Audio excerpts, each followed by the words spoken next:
ಆಹಾ, ಮಕರ ರಾಶಿ, ಮಕರ ಲಗ್ನ, ರಾಶ್ಯಾಧಿಪತಿ ಶನಿ ಪರಮಾತ್ಮ. ಮಕರ ರಾಶಿನಲ್ಲಿರ್ತಕ್ಕಂಥವ್ರಿಗೆ ಈ ವರ್ಷದ ಭವಿಷ್ಯತ್ತು ಸೂಪರ್. ನಿಮ್ಮ ಸ್ಟಾರ್ ಮಾತ್ರ ಎಕ್ಸ್ಟ್ರಾರ್ಡಿನರಿ ಆಗಿದೆ, ತುಂಬಾ ಚೆನ್ನಾಗಿದೆ.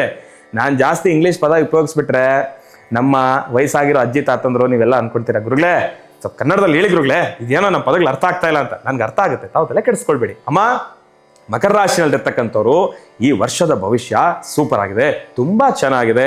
ಎಲ್ಲೋ ಒಂದ್ ಕಡೆ ಹೋದ ವರ್ಷ ತುಂಬಾ ಮನ್ಸಿಗೆ ನೋವು ಅನುಭವಿಸಿದ್ದೀರಿ, ಎಲ್ಲೋ ಒಂದ್ ಕಡೆ ಆಚೆ ಕಡೆ ಅಲ್ಲ ಕುಟುಂಬದಲ್ಲೇ ನೋವು ಅನುಭವಿಸ್ಬಿಟ್ರಿ. ತಾವು ಕುಟುಂಬದಲ್ಲಿರೋರೇ ಎಲ್ಲೋ ಒಂದ್ ಕಡೆ ನಿಮ್ಗೆ ಒಂಥರ ಮಕಬಕ ಆಗೋ ರೀತಿ ನಡ್ಕೊಂಡಿರ್ತಾರೆ.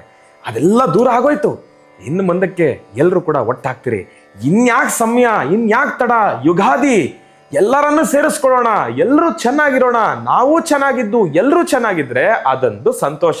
ತೆಲುಗಲ್ಲಿ ಒಂದು ಆಡು ಮಾತಿದೆ, ಅಂದರೂ ಬಾಗುಂಡಾಲ ಅಂದಲೋ ಮನಮುಂಡಾಲ ಅಂತ ಹೇಳಿ. ಹಾಗಾಗಿ ಎಲ್ಲರೂ ಚೆನ್ನಾಗಿರ್ಬೇಕು, ಆ ಎಲ್ಲರ ಜೊತೆ ನಾನು ಒಬ್ಬನಾಗಿರ್ಬೇಕು ಅಂತ ಹೇಳಿ. ಹಾಗಾಗಿ ಮಕರ ರಾಶಿನಲ್ಲಿರ್ತಕ್ಕಂಥ ಭವಿಷ್ಯತ್ತು ಆ ರೀತಿ ಚೆನ್ನಾಗಿದೆ. ಯಾಕ್ರಿ ತಲೆ ಕೆಡಿಸ್ಕೊಂತೀರಾ?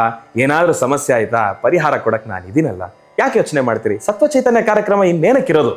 ನಿಮಗೇನೇ ಸಮಸ್ಯೆ ಆದ್ರೂ ಕೂಡ ಸತ್ವ ಚೈತನ್ಯ ಇಸ್ ದೇರ್, ನಾವಿದ್ದೇವೆ. ನಿಮಗೆ ಸದಾ ಕಾಲ ನಿಮಗೆ ಬೇಕಾಗಿರ್ತಕ್ಕಂಥ ಸೂಕ್ತ ಪರಿಹಾರಗಳನ್ನ ನಾನು ಕೊಡ್ತೀನಿ. ಯಾಕೆ ತಲೆ ಕೆಡಿಸ್ಕೊಳ್ತೀರಿ? ಮಕರ ರಾಶಿನಲ್ಲಿರ್ತಕ್ಕಂಥವ್ರು ಎದ್ದೇಳ್ರಿ. ಇನ್ನಾದ್ರೂ ಯಾಕ್ರಿ ತಲೆ ಕೆಡಿಸ್ಕೊಂಡಿದ್ದೀರಾ? ಏನೋ ಆಗೋಗುತ್ತೆ, ನಾನು ಪ್ರಯತ್ನ ಪಟ್ರೆ ಏನೋ ಆಗೋಗುತ್ತೆ. ಅದಲ್ಲ ರೀ ಜೀವನ. ಏನಾನ ಆಗ್ಲಿ ರೀ, ಭಗವಂತ ಇದ್ದಾನೆ. ನಡೀರಿ, ಪ್ರಯತ್ನ ಪಡೋಣ, ಖಂಡಿತ ಒಳ್ಳೇದಾಗತ್ತೆ ರೀ. ನಮ್ಮ ಪ್ರಯತ್ನಕ್ಕೆ ತಕ್ಕ ಫಲ ಇದೆ ರೀ. ಒಳ್ಳೇದಾಗ್ಲಿ, ಶುಭವಾಗ್ಲಿ. ರಾಶಿ